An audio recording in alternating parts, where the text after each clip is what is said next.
morning. Dneska je den mých praktických maturit. Absolutně to nefeeluju. A absolutně jakoby nic neumím. Well, doufám, že to bude v pohodě. Dneska mám cestovní ruch.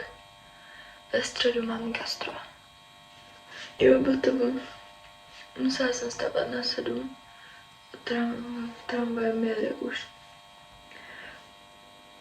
5:49.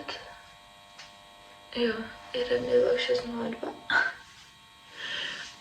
Nemůžu. Kurva, nic tu mám. Já už nemůžu to vyprávět přesně. Nevím, jestli si to nechám prostě takhle. What the fuck?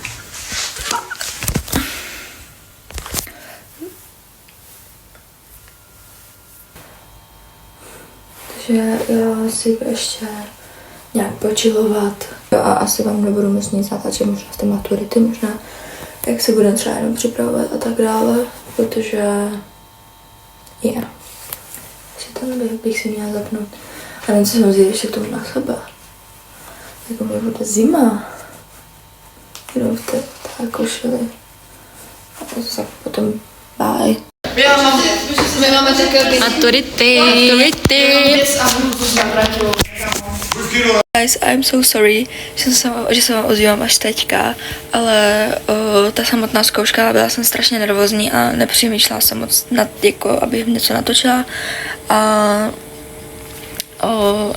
pojebala jsem něco v prvním slajdu, takže už jsem potom byla jako nervózní strašně a potom to nějak se mě slehlo, ale prostě jsme to nějak dojebali, ale i tak to máme.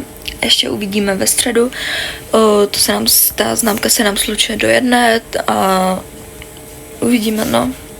Já jsem potom přijela domů asi ve 3 a úplně jsem umřela. Jsem usla do 7 asi a jako teď jsem se probrala, dělám si jídlo, dala jsem si na nuk. Zítra mám teda volno, takže budu objednávat jako na tu středu nějak jako rohlík a nějak zkusíme ten servis toho vína. A ještě vám natočím tu celou středu, jestli se mi to vůbec podaří, protože tam nemůžeme být úplně telefony, jak budeme vařit, ale pokusím se něco proto. Pokusím se dát třeba nějaké fotky nebo něco. Bye!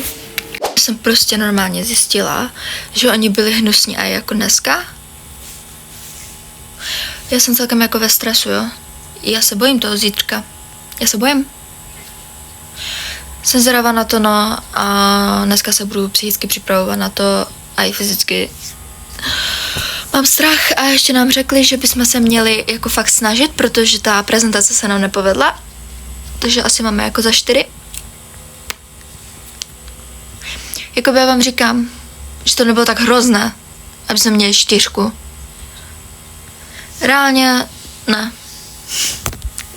Nechápu, co to je. Přišel mi ten rohlík už. A jo. Já strach hodně. Takže tady mám tu vánočku. Něco z toho bude na něco použít, jo. Určitě. Jo. Bylo to v jedné tašce třeba. Potom tady. To je to mango a ono je úplně dobré, takže z toho úplně dobře udělám dobře udělám tu věc. To potřebuju. Potom tady mám avokáda. Oni jsou tvrdé. Eat me, I'm smooth. A vy jste tvrdí jako? Tak já nechám na lince.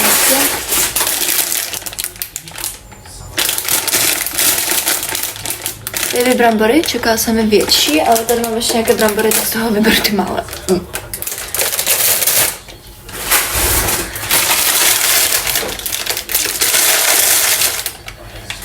Citron. Na citronovou omáčku. Jo. Tak tu mám zase nějaké, jedlé květy. Moc krásné. A tak je ještě něco, co nevím, česneky. Dělo. A tady jsou ty lososy. Kamo, to je třeba úplně nejvíc na piču kousek. Tohle je dobrý kousek, ten jsem právě čekala. OK. A ten jsem taky čekala. Takže tenhle dám komisi, ten dobrý. A tady ten škaredý dám nějakému hostovi prostě. Můžete mi ale prostě vysvětlit, jak tady tohle může být stejná porce jak tohle?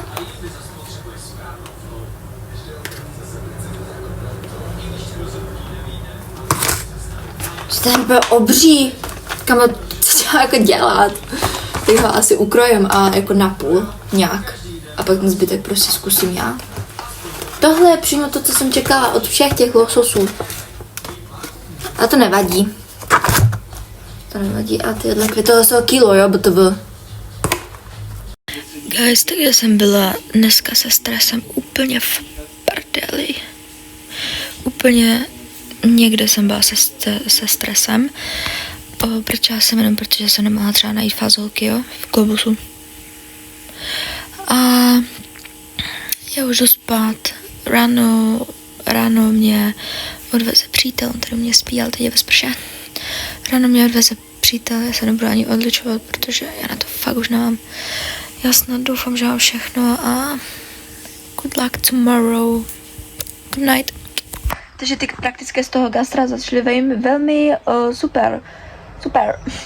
Protože jsme přišli pozdě na to, jak se jmenuje, zahájení. Ale protože jsem si to spadla, no já jsem se, že to je 7 dnes ráno, to bylo v 7 prostě. No a po těch ty praktické jako probíhaly v pohodě, byli jsme úplně v chillu, všechno dopadlo dobře, máme to a bylo to fakt strašně moc v chillu a prostě úplně fajné to bylo, moje jídla se jim moc líbily, tady vám hodím nějaké fotky, tady tohle byl můj předkrm.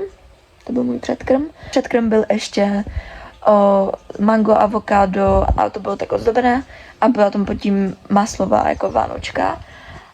Tady je naše polívka, mrkvový krém se zakysanou smetanou a s parmezánovým chipsem. Tady je hlavní chod, to je můj losos s baby brambory, na česneku a s fazolkama, taky s česnekem a se solí. Potom tady je náš dezert, to je pavlova s pistáciovým krémem a mascarpone ozdobené těma malinama, že pistácie má moc mňam to bylo, úplně jsem se aj najedla tam. Potom mě vyzvednul přítel. Já jsem ještě ráno zapomněla celou fucking tašku, měla jsem společenské kahoty na obsluhu, ty klubové dečky na klubový talíř, a čepky do kuchyně jsem tam nechala. Ale to je jedno. Přitom mi to dovezl, je nejlepší, love you.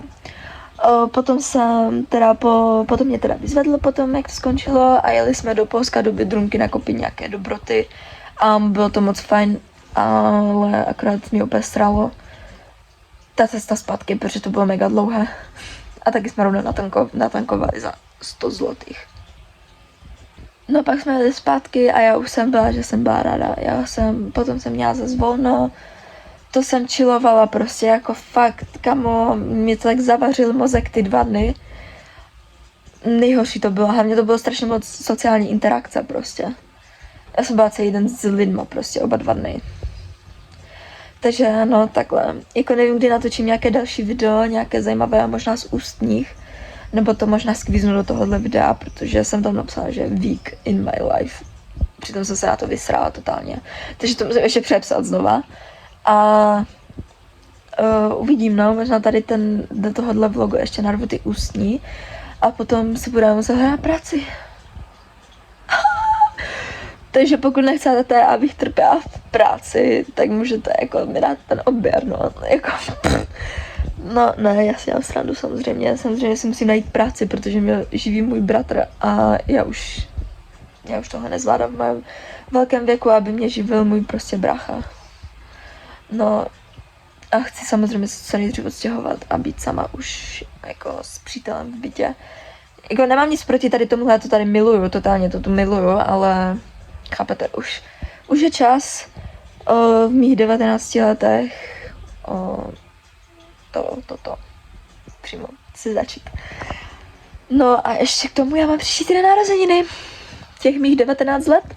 Úplně jsem to vytěsnila z hlavy a úplně prostě jsem to vytěsnila z té hlavy. Jo, ještě vám ukážu naši tabuli v tom, tady. Naše tabule, co jsme udělali s mojí úžasnou kolegyní, s Božačkou. Naše tabule. No, tak já se jdu ještě opakovat tu tržní ekonomiku and see you later. Teď už se fakt na vás nevyseru. Já se strašně omlouvám. Já se fakt na vás nevyseru. Já se tak budu snažit. Ale prostě toho je tak strašně hodně. Uvidíme se, když tak. Kdyby náhodou, uvidíme se příští pondělí po zkouškách. Jo. Guys, jako nelekně to se mě, jo. Ale mám úspěšně po maturitě. Včera jsem odmaturovala už a úspěšně jsem odmaturovala. Hell yeah. No, a teď co teď? Nevím. Nevím. Thank you. Děkuji, že jste se koukali na tohle video. Love you guys. Bye.